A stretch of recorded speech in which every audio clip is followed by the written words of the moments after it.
ये इसकी इक्वेशन हो जाएगी BaCl2 Na2SO4, Ba के पास SO4, ये वाइट प्रिसिपिटेट होगा, NaCl बनाएगा, आयंस का एक्सचेंज हुआ है, दोनों ने किया है, तो डबल डिस्प्लेसमेंट प्रिसिपिटेशन रिएक्शन भी कह सकते हो। डी ऑप्शन इसका आंसर हो जाएगा किसका, क्वेश्चन नंबर 5 का। ठीक है, नेक्स्ट क्वेश्चन है हमारे पास, 5th का आंसर है डबल डिस्प्लेसमेंट, डी ऑप्शन इसका करेक्ट हो जाएगा। 6th देखेंगे, the name of compound A formed in the following reaction, इस रिएक्शन में ए कंपाउंड क्या होगा, तो देखो NaCl ammonia water carbon dioxide मिलकर आपका सोडियम बाइकार्बोनेट बनाता है और साथ में अमोनियम क्लोराइड बनाता है। तो यहाँ पे पूछा है क्या बनेगा, तो सोडियम हाइड्रोजन कार्बोनेट बनेगा।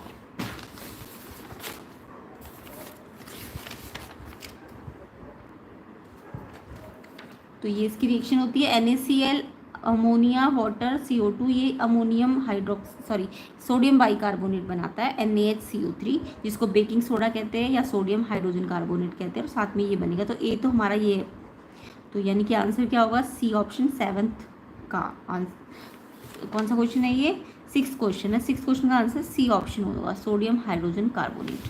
7th देखेंगे, इस रिएक्शन में पूछा है कौन सा ऑक्सीडाइज हुआ और कौन सा रिड्यूस हुआ है, तो कॉपर ऑक्साइड हाइड्रोजन के साथ कॉपर और वाटर बनाता है। ये क्वेश्चन भी आया हुआ था अलग से, देखेंगे किस में आया हुआ ये क्वेश्चन। तो यहाँ पे देखो कॉपर ऑक्साइड में से कॉपर बन गया, तो यानी ऑक्सीजन हटी तो कॉपर ऑक्साइड रिड्यूस हुआ है, और हाइड्रोजन में ऑक्सीजन आ गई है तो हाइड्रोजन जो है वो ऑक्सीडाइज हुआ है। बी ऑप्शन इसका आंसर है। तो ये एक रिडॉक्स रिएक्शन है। कौन सी रिएक्शन है ये, एक रिडॉक्स रिएक्शन है। तो डिटेल्ड सोल्यूशन भी सॉल्व है, क्वेश्चन लिंक डिस्क्रिप्शन में डला हुआ है, तो उसको आप चेक कर लेना, बहुत डिटेल में समझा गया है। 8th क्वेश्चन देखेंगे, नॉस्ट्रिल्स जो ह्यूमन रेस्पिरेटरी सिस्टम है उसमें क्या पाथ होता है एयर का, जब हम एयर को ब्रीथ इन करते हैं यानी इनहेल करते हैं तो क्या पाथ बनता है, तो सबसे पहले नॉस्ट्रिल, फिर फेरिंग्स होता है, फिर लैरिंग्स होता है, ट्रैकिया, एल्वेली। सी ऑप्शन इसका आंसर है, ऑप्शन सी, ये पाथवे बनाना, nostril, pharynx, larynx, trachea, alveoli, inhalation या ब्रीथ इन करने पे। सी ऑप्शन इसका आंसर होगा। नेक्स्ट क्वेश्चन देखेंगे, a doctor advise a person to take an injection of insulin, why did his pancreas was not secreting the required hormone in proper amount. D option इसका answer है। And जब भी insulin देते हैं तो high blood pressure हो जाता है, हाई ब्लड प्रेशर के कारण इंसुलिन दिया जाता है, बट यहाँ पे हाई की जगह लो बोला है, इसलिए आंसर क्या है, his pancreas was not excreting. D option इसका आंसर है।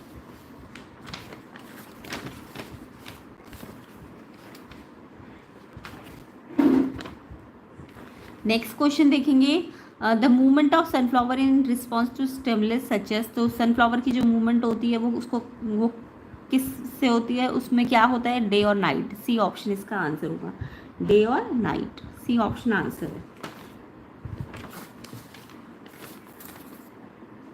नेक्स्ट, यहाँ पे ए और बी को लेबलिंग करनी थी। ए मेरे हिसाब से हाइफी है और बी अगर ये पोर्स में नहीं है तो ये स्पॉन्जिनियम होना चाहिए, बाकी पोर्स में दिख रहा है मुझे ये, तो अगर ये अंदर है तो ये स्पोर होना चाहिए। तो ये लाइन दिख नहीं रही है ढंग से कि लाइन सिर्फ कवरिंग, आउटर कवरिंग पे है कि पोर्स के अंदर है, तो अगर अंदर है तो स्पोर होना चाहिए और साथ में हाइफी। ठीक है, और अगर ये लाइन जो है, ये जो लाइन लगी है बी वाली, ये अगर सिर्फ आउटर कवरिंग पे लगी है तो फिर ये स्पॉरेंजियम होना चाहिए। तो देखिए आप पोर पे लगा है कि किस पे लगा है, ये मेरे हिसाब से बाहर लगा हुआ है, पोर पे नहीं लगा, तो ये आंसर सी ऑप्शन होना चाहिए, हाइफी एंड स्पॉरेंजियम। ठीक है, नेक्स्ट क्वेश्चन देखेंगे,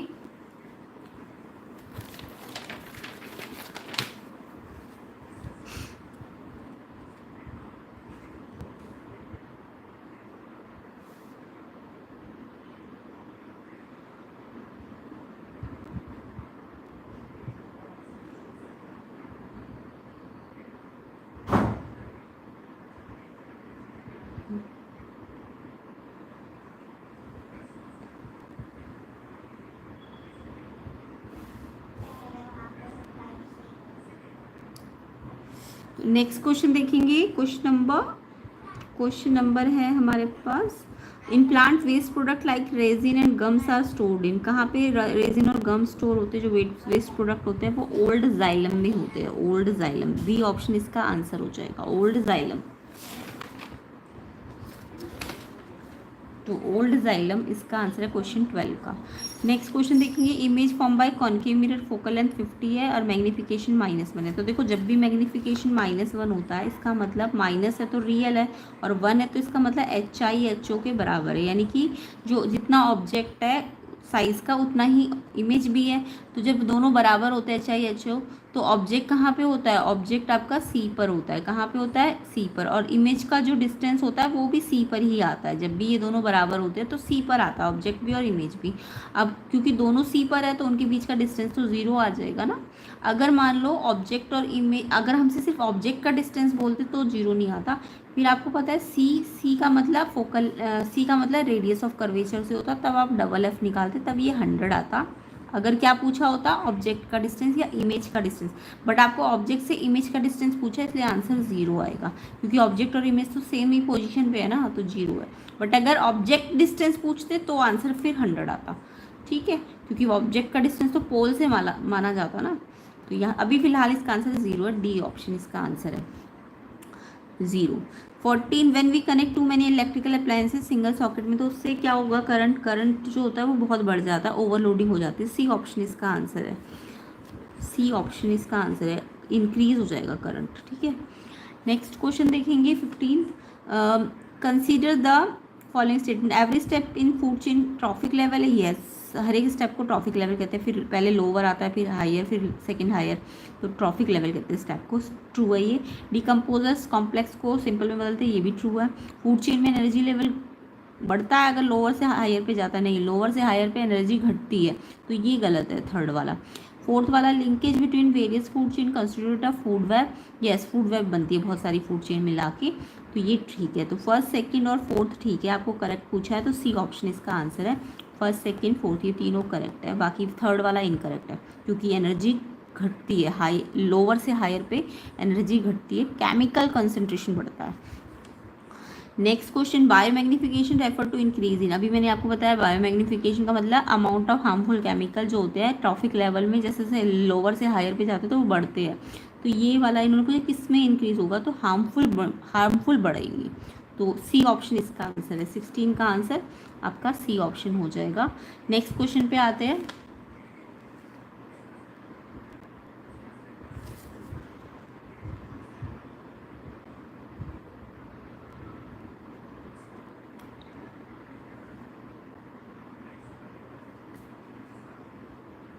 नेक्स्ट क्वेश्चन, एजर्शन रीजन है सोप लेदर नहीं बनाता हार्ड वाटर के साथ, यस ट्रू है, ये एजर्शन ठीक है आपका, एजर्शन ठीक है, एंड रीज़न भी ठीक है, क्योंकि जो हार्ड वाटर होता है उसमें कैल्शियम मैग्नीशियम सॉल्ट होते हैं जो कि सोप के साथ स्कम बनाते हैं, तो रीज़न भी ठीक है, एजर्शन भी ठीक है, एक्सप्लेनेशन भी ठीक है, इसलिए ए ऑप्शन इसका आंसर है, इसका आंसर ए होगा। 17 का आंसर ए है।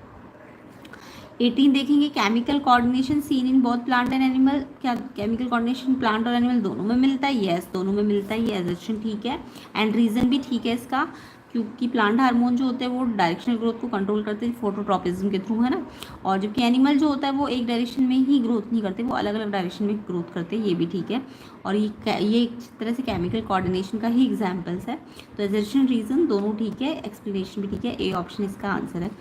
Next question, the commercial unit of electrical energy kilowatt hour, yes, commercial unit मतलब कमर्शियल यूनिट क्या होती है, जिसमें एनर्जी को हम लार्ज स्केल में मेज़र करते हैं। अगर एसआई यूनिट की बात करें तो जूल है, बट कमर्शियल यूनिट की बात करें तो किलोवाट आवर है, तो एजर्शन बिल्कुल ठीक है, 19 का एजर्शन ठीक है, एंड रीज़न गलत है। रीज़न क्यों गलत है, 1 किलोवाट आवर इन्होंने 10⁶ जूल बोला, जबकि 1 किलोवाट आवर 3.6 × 10⁶ जूल होता है, तो रीज़न आपका गलत है, एजर्शन ठीक है, रीज़न गलत है, इसलिए सी ऑप्शन इसका आंसर है, 19 का आंसर सी ऑप्शन है।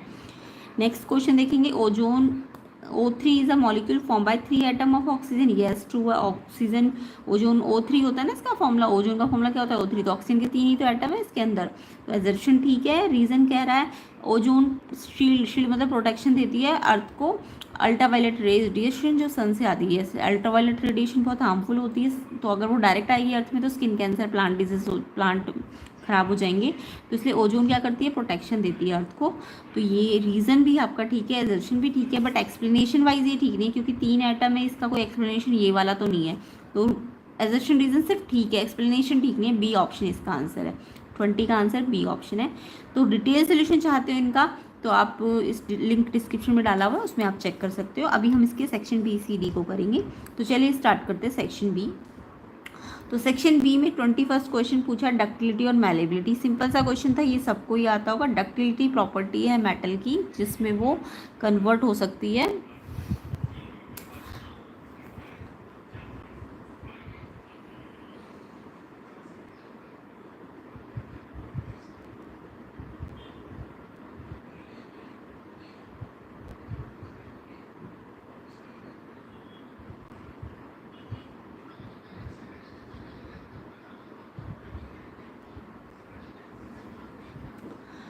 डक्टिलिटी में मेटल्स स्ट्रेच हो सकती है थिन वायर्स में, और मैलेबिलिटी ऐसी प्रॉपर्टी जिसमें मेटल्स को हम शीट्स में कन्वर्ट कर सकते हैं। ओके, तो मैलेबिलिटी हैमरिंग करके शीट में बदलने को कहते हैं और डक्टिलिटी स्ट्रेचिंग करके वायर्स में बदलने को कहते हैं। तो ये तो आप लिख ही लोगे, property of metal in which metal stretched into thin wires is called ductility and metal hammered to form thin sheets, this is property is malleability। And एक एलिमेंट पूछा था जो डक्टिलिटी भी शो करता है और मैलेबिलिटी भी। तो यहाँ पे कॉपर और एल्यूमिनियम की, एल्यूमिनियम देखो वायर भी बन सकती है, एल्यूमिनियम की शीट भी बन सकती है, ऐसी कॉपर की वायर भी बन सकती है, कॉपर की शीट भी। इवन सिल्वर वो भी डक्टाइल भी होती है और मैलेबल भी होती है। तो इसका आंसर एलिमेंट एक पूछा है, वैसे तो आप कॉपर सिल्वर एल्यूमिनियम कुछ भी लिख सकते थे। Next question number 22, list two ways due to which variation arise in population. Variation किस कारण से अराइज होता है और उसकी इंपॉर्टेंस क्या है, वेरिएशन की इंपॉर्टेंस क्या है। तो देखो वेरिएशन का कॉज पूछा है इन्होंने। तो पहला कॉज तो है म्यूटेशन एंड दूसरा कॉज है इसका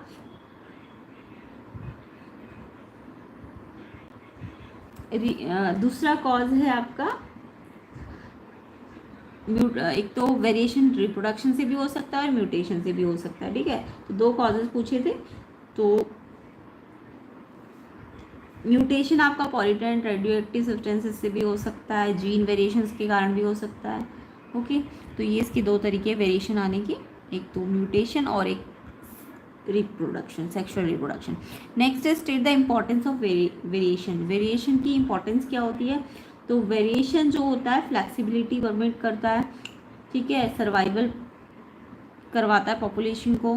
तो ये सब आपको थ्योरी में लिखना था। तो बायो के ज़्यादा क्वेश्चन मैं डिस्कस नहीं करूँगी, अभी मैं फिजिक्स और केमिस्ट्री के ज़्यादा डिस्कस करूँगी। तो वेरिएशन से जो ऑर्गेनिज्म है वो एडजस्ट कर सकता है अपने आप को, ठीक है, हार्श कंडीशंस में भी।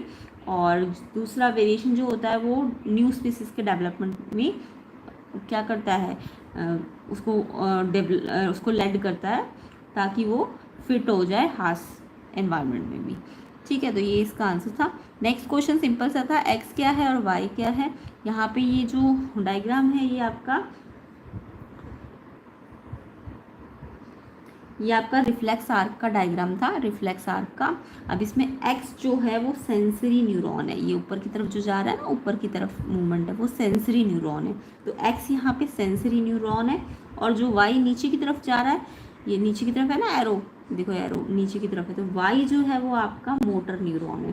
तो एक्स आपका सेंसरी न्यूरॉन और वाई आपका मोटर न्यूरॉन।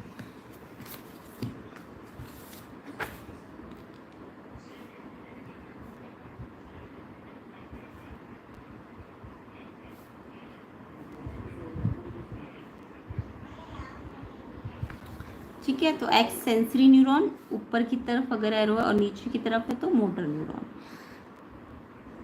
नेक्स्ट क्वेश्चन देखेंगे, name the part of the nervous system which are involve in the following activities.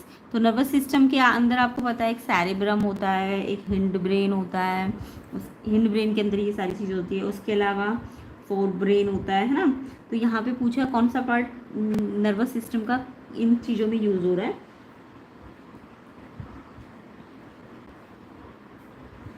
तो सबसे पहले देखो पोस्चर मेंटेन करने में तो आपका सेरेबेलम होता है, हिंड ब्रेन का जो सेरेबेलम होता है, सेरेबेलम।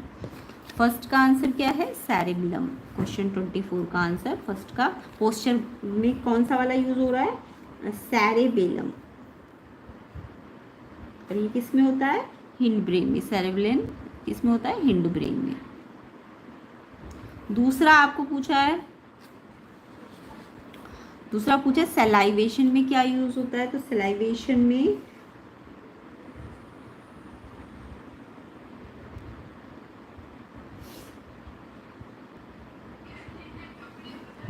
मेडुला, ये भी हिंड ब्रेन में होता है। और थर्ड हंगर, हंगर किस कारण से होती है, हंगर आपका वॉलेंट्री एक्शन से है ना। इनवॉलेंट्री एक्शन, जैसे इनवॉलेंट्री एक्शन होंगे तो मेडुला होगा, बट जो वॉलेंट्री एक्शन होते हैं लाइक देखना, पढ़ना, ये सब तो वॉलेंट्री होते हैं ना, तो ये सब आपका फोर ब्रेन होता है। सॉरी, वॉलेंट्री सीइंग, पढ़ना, अच्छा हंगर है, हंगर तो हंगर आपका फोर ब्रेन में होता है, हाइपोथैलेमस, ये आपका फोर ब्रेन होगा।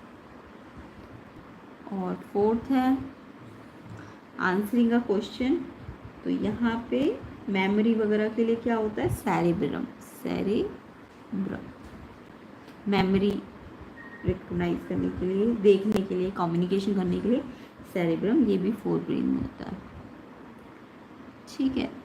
और इनवॉलेंट्री के लिए मेडुला, ठीक है। तो ये इसके आंसर्स थे। किस किस बच्चे ने ये आंसर लिखे कमेंट करके ज़रूर बताइएगा। इसके बाद आपको बोला था 24 में draw a labelled ray diagram to show the formation of image due to concave mirror when an object is placed between its pole and principal focus. तो यहाँ पे आपको इमेज बनानी थी कॉनकेव मिरर में जब पोल और प्रिंसिपल फोकस के बीच में ऑब्जेक्ट होता है, यानी कि ये जो कॉनकेव मिरर का स्पेशल केस होता है ना, वो वाला क्वेश्चन था। तो क्वेश्चन 24 मैंने हर बार कहती हूँ ये वाला जो स्पेशल केस होता है कॉनकेव मिरर में वो इम्पॉर्टेंट होता है। तो ये कॉनकेव मिरर ये वाला होता है जिसमें इनसाइड रिफ्लेक्शन होगा और आउटसाइड पॉलिशिंग होगी। ये इसका सेंटर है पोल, और पोल से जो लाइन जाएगी प्रिंसिपल एक्सिस, पोल से सेंटर ऑफ कर्वेचर में मान लो 4 का डिस्टेंस लेना। डायग्राम जब बनाओगे ये 4 का लोगे तो ये फोकल लेंथ 2 पे लेना, ये यहाँ से यहाँ तक 4, तो ये 2 होगा, ठीक है। अब आपको बोला है कि जब ऑब्जेक्ट फोकस और पोल के बीच में होगा, है ना, तो ये स्पेशल केस होता है जब भी ऑब्जेक्ट पोल और फोकस के बीच में होगा। तो पोल और फोकस के बीच में मतलब यहाँ होगा ऑब्जेक्ट। तो पहला ये ऑब्जेक्ट को नाम दो ए बी, ए बी। अब ये ए से आप 2 रेज भेजते हो, है ना, पहली रे पैरेलल भेजते हो, ए से भेजनी होती है। पहली रे पैरेलल भेजोगे तो वो कहाँ से मुड़ेगी, वो आपकी फोकस से जाएगी, रूल के हिसाब से कहाँ जाएगी, वो फोकस से रिफ्लेक्ट होगी। अगर इंसिडेंट मिरर पे होगी तो जाएगी कहाँ से, पैरेलल लाइट रेस कहाँ जाती है, फोकस से जाती है। और दूसरी लाइट रेस आपको या तो पोल से भेजो और इक्वल एंगल पे रिफ्लेक्ट कर दो, या फिर आप सी से भी भेज सकते हो, क्योंकि सी वाला रूल सिंपल होता है।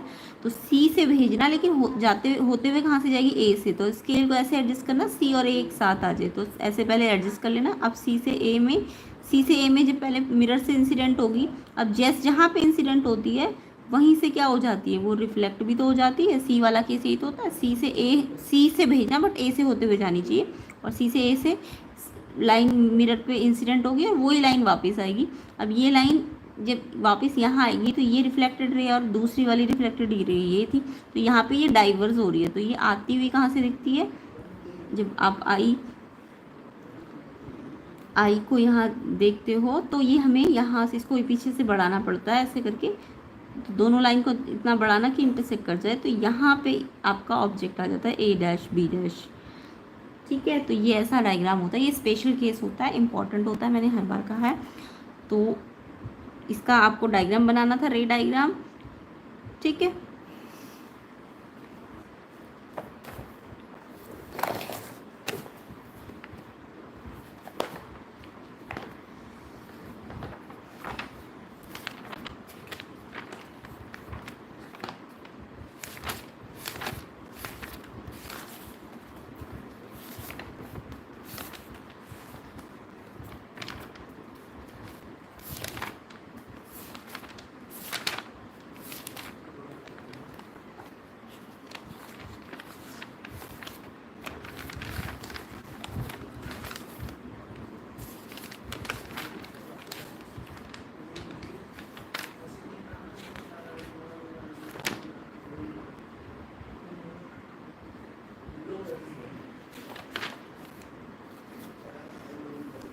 तो ये वाला डायग्राम होता है स्पेशल केस का। इसमें ऑब्जेक्ट हमेशा, इमेज जो है ये बिहाइंड द मिरर आता है और ऑब्जेक्ट से बड़ा साइज का होता है, ठीक है, और वर्चुअल इरेक्ट होता है। तो ऐसे करके ये वाला केस होता है, इंपॉर्टेंट होता है ये case.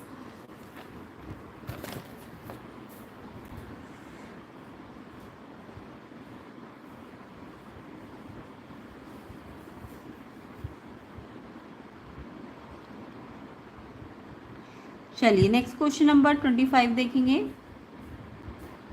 Draw a ray diagram to show the formation of rainbow in the sky. Rainbow का डायग्राम बनाना था आपको।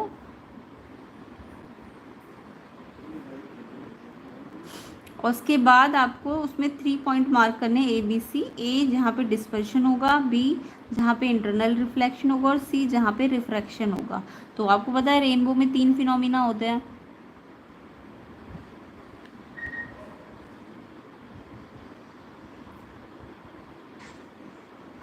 मैथ्स में प्लेलिस्ट सेक्शन कर लो। प्लेलिस्ट आपको चैनल पेज पे प्लेलिस्ट सेक्शन में मिल जाएगा। मैथ्स की बहुत सारी प्लेलिस्ट के अंदर बहुत सारी वीडियोस बनी हुई है। लाइव भी चल रहा है, बट प्लेलिस्ट को अच्छी तरह से कीजिए। 8-10 क्वेश्चन पेपर कर लीजिए, उसके आपका एग्ज़ाम बहुत अच्छा चला जाएगा। प्लेलिस्ट को करना है, देखना नहीं है, सिर्फ खुद करके देखिए क्वेश्चंस को। तो आप 6 से 7 क्वेश्चन पेपर कर लीजिए, बहुत अच्छा एग्ज़ाम चला जाएगा। और लाइव भी अभी आएगी, तो उसको भी देख लेना।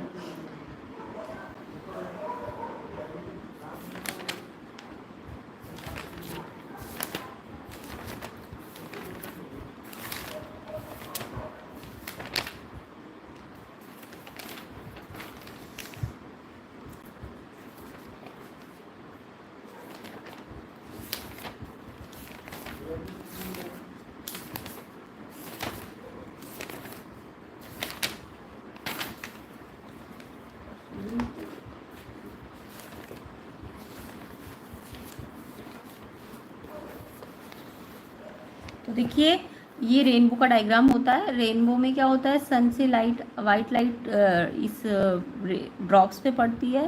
तो ये वाइट लाइट पड़ी, यहाँ पे रिफ्रैक्शन होता है पहले जब ये यहाँ पड़ती है। उसके बाद ये अंदर जाती है, अंदर इसका टोटल इंटरनल रिफ्लेक्शन होता है। उसके बाद ये फिर बाहर निकलती है, तो ये रिफ्रैक्शन शो करती है।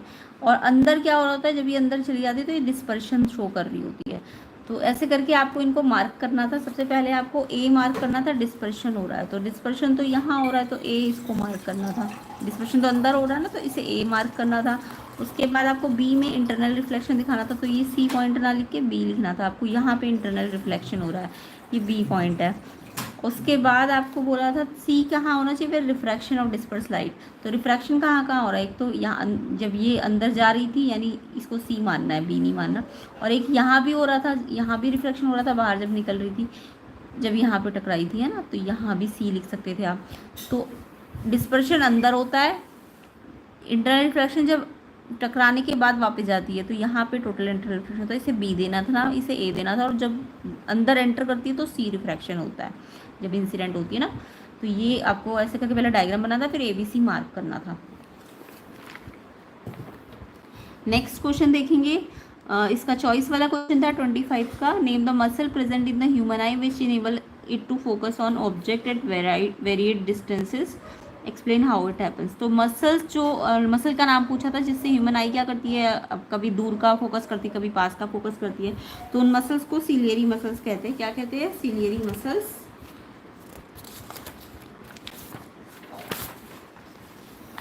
मसल्स का नाम क्या है, सिलियरी मसल्स। तो क्वेश्चन नंबर 25 का बी ऑप्शन, मसल्स का नाम पूछा है तो सिलियरी मसल्स से क्या करती है, आइज कम पास या दूर की चीज़ों को देख सकती है सिलियरी मसल की हेल्प से। और वो जो देखने की एबिलिटी होती है उसे पावर ऑफ अकोमोडेशन कहते हैं। ठीक है, एबिलिटी को पावर ऑफ अकोमोडेशन कहते हैं। किसकी हेल्प से देखती है, किसकी हेल्प से फोकल लेंथ को कम या ज़्यादा करती है, एडजस्ट करती है, सिलियरी मसल्स की हेल्प से। तो सिलियरी मसल का रोल भी पूछा था आपसे, तो इसमें आपको लिखना था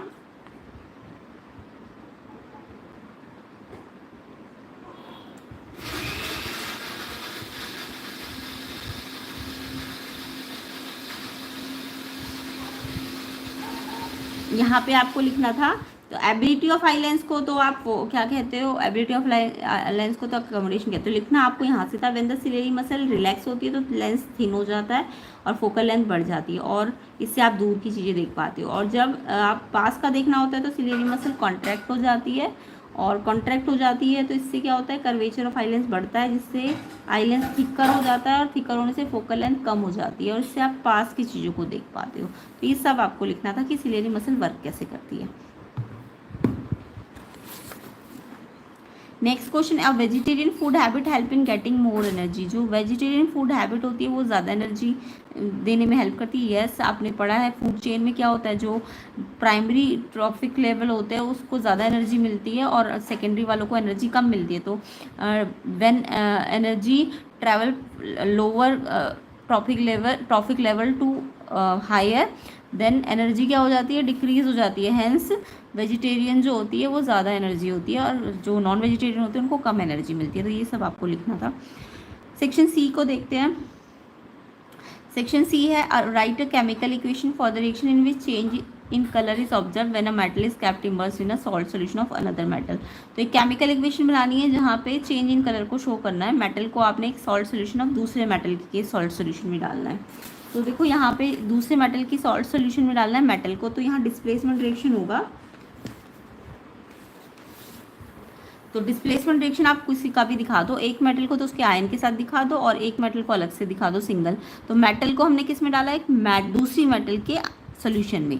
तो ये सिंगल मेटल है, ये कॉपर का सोल्यूशन है, कॉपर सल्फेट। अब जब आपको पता है आयरन क्योंकि कॉपर से ज़्यादा रिएक्टिव है, रिएक्टिविटी सीरीज अगर आती होगी तो आयरन अगर ज़्यादा रिएक्टिव है तो कॉपर कम रिएक्टिव है, तो कॉपर का जो ये सल्फेट आयन है ये आयरन के पास चला जाता है, डिस्प्लेस हो जाता है और फिर कॉपर अलग हो जाता है।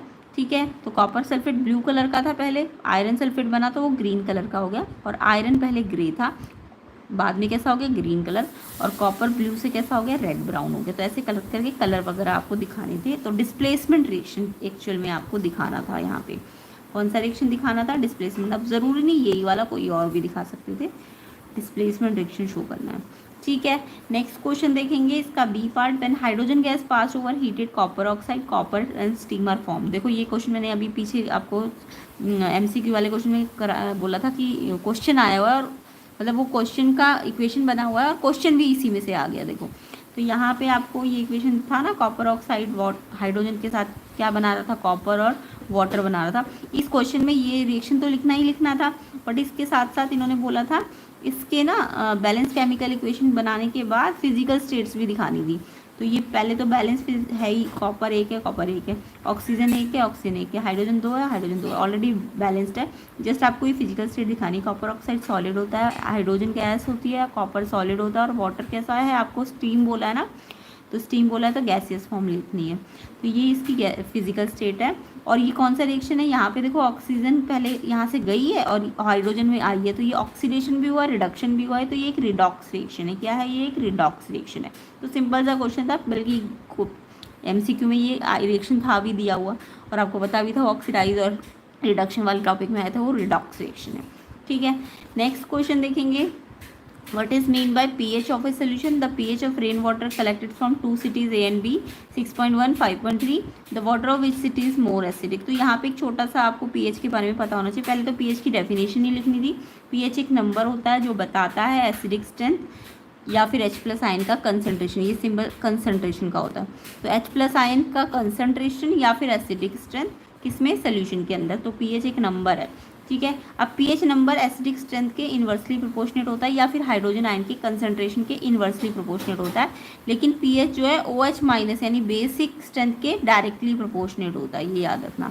यानी कि एसिडिक स्ट्रेंथ अगर ज़्यादा है तो pH कम आएगा, और एसिडिक स्ट्रेंथ कम है तो pH कम आएगा, या H+ आयन अगर कम है तो pH ज़्यादा आएगा, H+ आयन ज़्यादा है तो pH कम आता है। ठीक है, तो इन्वर्सली प्रोपोर्शनेट का मतलब तो आप समझते ही हो। तो pH अभी मैंने समझाया, pH अगर कम है तो हाइड्रोजन आयन कंसंट्रेशन ज़्यादा है, इसका मतलब वो चीज़ मोर एसिडिक है। और अगर pH ज़्यादा है तो H+ कंसंट्रेशन जो है वो कम हो जाएगा, क्योंकि pH ज़्यादा होने से ये कम हो जाएगा, इन्वर्सली प्रोपोर्शनेट है ना, तो ये लेस एसिडिक होगा सोल्यूशन। तो यानी कि pH आपको पता है यहाँ पे 6.1 दिया है और ये कितना दिया है 5.6, तो ये वाला पीएच ज़्यादा है ए का और बी का पीएच कम दिया है। तो पीएच अगर ए का ज़्यादा है तो पीएच ए का ज़्यादा और बी का कम है, तो बी का कम पीएच है तो बी क्या होगा, अगर पीएच बी का कम है तो फिर बी ही तो क्या होगा, जिसका पीएच कम होता है वो ज़्यादा एसिडिक होता है। तो आपसे एसिडिक ज़्यादा वाला पूछा तो आपको पीएच कम वाला लेना है। तो यानी हम बोलेंगे सिटी बी का जो वाटर है वो ज़्यादा एसिडिक है क्योंकि उसका पीएच ए से कम है, ए से कम पीएच है, तो पीएच कम होने से वो एसिडिक क्या हो जाएगा, ज़्यादा हो जाएगा ना। तो ये आपको लिखना था। नेक्स्ट आपको पूछा था कि अगर what happen to the aquatic life of a pond in which the rain water of city be flow. अगर सिटी बी किसी पॉन्ड में पानी में है, मतलब जो बी है, बी कैसा एसिडिक आया ना, तो अगर वो रेन वाटर के साथ मिक्स हो गया तो वो एक्वेटिक लाइफ को कैसे कैसे क्या करेगा, क्या इफेक्ट डालेगा। तो एक्वेटिक लाइफ को क्या कर देगा, वो डिस्टर्ब कर देगा क्योंकि एसिडिक रेन कर देगा, है ना।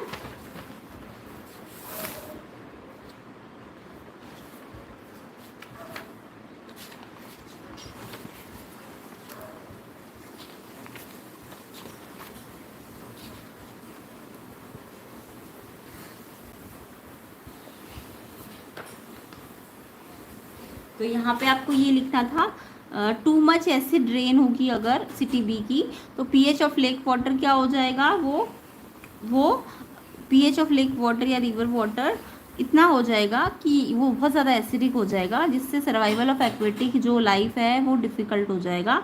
हाई एसिडिटी होगी अगर लेक वाटर की या रिवर वाटर की, तो इससे एक्वेटिक एनिमल्स मर जाएंगे, ठीक है।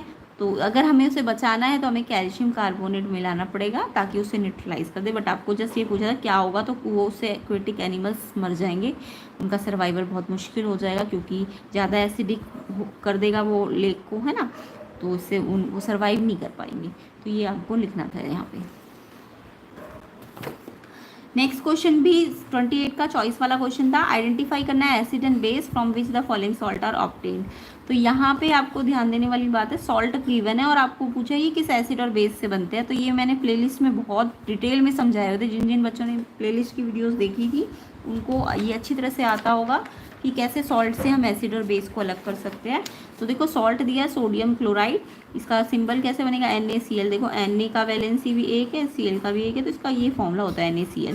तो NaCl को अगर मेरे को एसिड और बेस, सॉल्ट पता है ना किससे बनता है, कोई भी सॉल्ट किससे बनता है, एक एसिड होता है और एक बेस।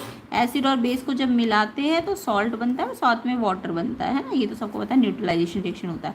तो सोडियम क्लोराइड में एक एसिड पार्ट है और एक बेस पार्ट है, तो आप उसको पता करने के लिए क्या करोगे, जो मेटल पार्ट है ना उसको तो क्या दो, उसको आप OH दो, यानी कि वाटर है ना HOH, वाटर क्या होता है HOH H2O। तो सॉलिड ये जो मेटल पार्ट है इसको तो आप OH दो और जो Cl पार्ट है उसको H दो। तो यानी कि HCl बनेगा, एक तो एसिड HCl बन गया ना, और एक NaOH। तो आपको पता है यानी कि ये NaCl किससे बना होगा, HCl और NaOH से। अब HCl में H है तो ये एसिड है और NaOH में OH है तो ये क्या है, एक बेस है। तो आपको यही पूछा था ये NaCl किस किस एसिड और बेस से बना है, तो ये तरीका होता है इसका। तो HCl एसिड से बना और NaOH बेस से बना है। अब आपको पता है HCl कैसा एसिड होता है, ये एक स्ट्रॉन्ग एसिड होता है। कैसा एसिड होता है, स्ट्रॉन्ग। और NaOH बेस भी कैसा होता है, स्ट्रॉन्ग। तो जब दोनों चीज़ें स्ट्रॉन्ग होना तो NaCl जो होता है वो एक स्ट्रॉन्ग सॉल्ट होता है या न्यूट्रल सॉल्ट होता है। कैसा सॉल्ट होता है, न्यूट्रल सॉल्ट होता है। तो NaCl कैसा है, एक न्यूट्रल सॉल्ट है क्योंकि इसमें दोनों चीज़ें स्ट्रॉन्ग है, तो ये एक न्यूट्रल सॉल्ट है, ठीक है। तो यही पूछा था आपसे, एक तो यही पूछा था कि किस एसिड और बेस से बने, तो एसिड तो आपका HCl है और बेस NaOH है। उसके बाद पूछा था इसका नेचर कैसा है, एसिडिक है, बेसिक है कि न्यूट्रल। तो ये एक न्यूट्रल सॉल्ट है क्योंकि इसमें दोनों चीज़ें स्ट्रॉन्ग है। दूसरा क्वेश्चन इसमें था अमोनियम सल्फेट। तो अमोनियम सल्फेट का फॉर्मूला क्या होता है, अमोनियम सल्फेट NH4 और SO4 1 2। तो यहाँ पे इसकी वैलेंसी 1 होती है, इसकी 2 होती है, तो यहाँ 2 आ जाएगा ना, ये इसका फॉर्मूला होता है। तो अब देखो इसमें भी वही करो, H और OH वाटर दो। अब इसके पास तो OH जाएगा और SO4 के पास H जाएगा, तो HSO4 तो कुछ नहीं होता, H2SO4 होता है और यहाँ पे NH4OH बन जाएगा। तो ये तो एसिड है आपका और ये बेस है, ठीक है। अब ये एसिड कैसा है, H2SO4 एक स्ट्रॉन्ग एसिड होता है और बेस ये कैसा है, अमोनियम का बेस कैसा होता है, वीक होता है। तो यहाँ पे एसिड स्ट्रॉन्ग है ना, बेस तो वीक है, तो अगर एसिड स्ट्रॉन्ग है तो जो सॉल्ट है वो एसिडिक होगा। कैसा होगा, जो चीज़ स्ट्रॉन्ग होगी वो वही वाला सॉल्ट बनेगा, एसिडिक सॉल्ट बनेगा। अगर मान लो बेस स्ट्रॉन्ग होता और वीक एसिड होता तो बेसिक सॉल्ट बनता। तो अभी तो फिलहाल एसिडिक सॉल्ट बनेगा। तो इस तरीके से ये क्वेश्चन करने होते हैं। तो आई होप ये क्वेश्चन समझ आ गया होगा और ऐसा ही करके आए होंगे अगर आपने प्लेलिस्ट की वीडियोस को अच्छी तरह से देखा होगा। 29 question, name a part of the flower which persist even after a fruit is form. तो फ्लावर का वो पार्ट जो फ्रूट में परसिस्ट करता है। तो यहाँ पे आएगा सेपल्स, फर्स्ट वाले का आंसर सेपल होगा। And attract insect for pollination, इसमें आएगा पेटल्स। एंड नेक्स्ट है प्रोड्यूस पोलन ग्रेन्स, इसमें आएगा एंथर, एंथर ANTHER। और changes into seed after fertilisation, ovules. तो ये इसके आंसर्स है। एंड नेक्स्ट पूछा था इसमें after pollination how does male germ cell reach the ovary. तो यहाँ पे किसके थ्रू जाता है, पोलन ट्यूब्स के थ्रू। तो ये इसका आंसर था। ठीक है, ये आपको इसका पूरा चार्ट बनाना होता है। तो ये बायो का क्वेश्चन है, ये बाद में डिस्कस कर लेंगे। अभी फिलहाल 31 क्वेश्चन को देख लो।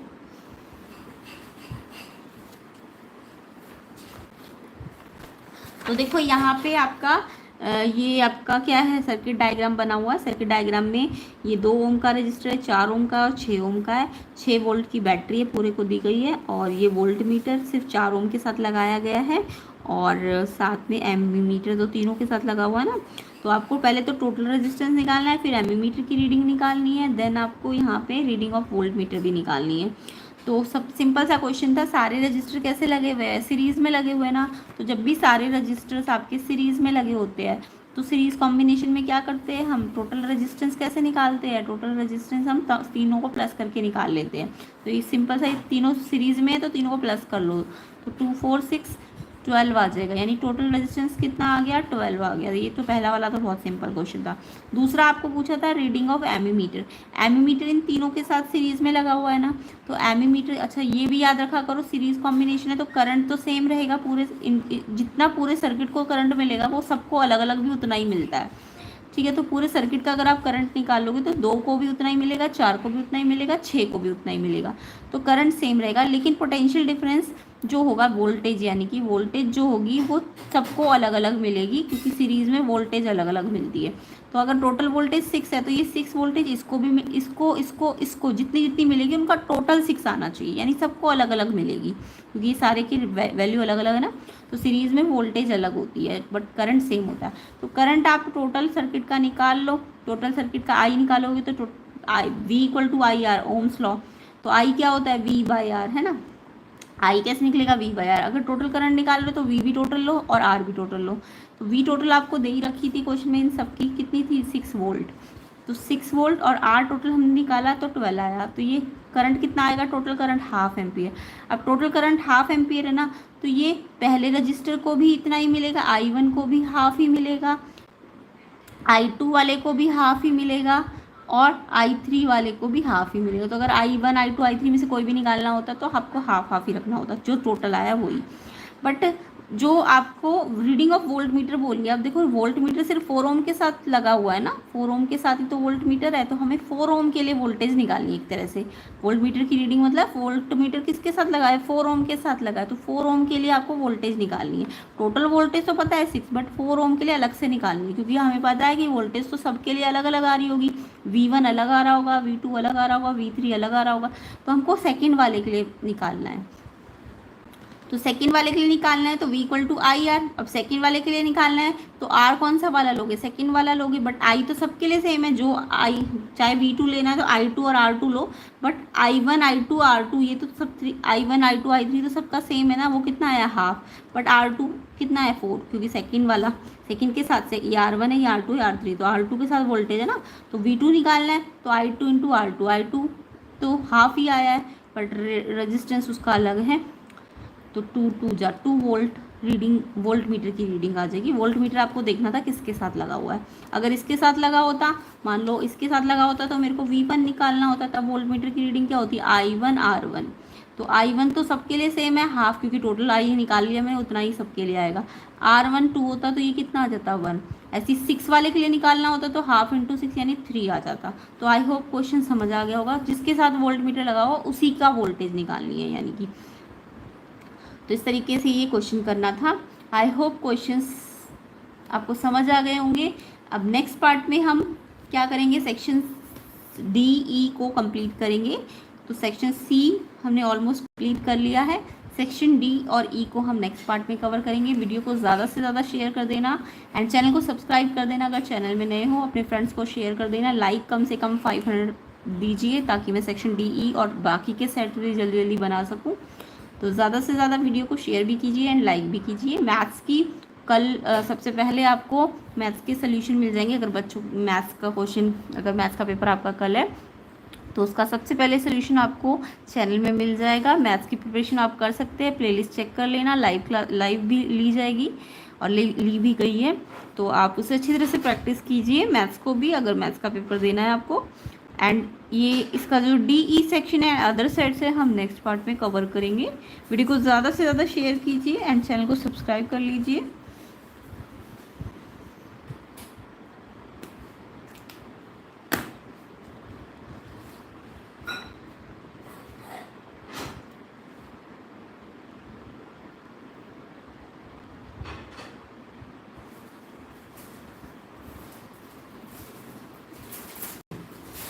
All right.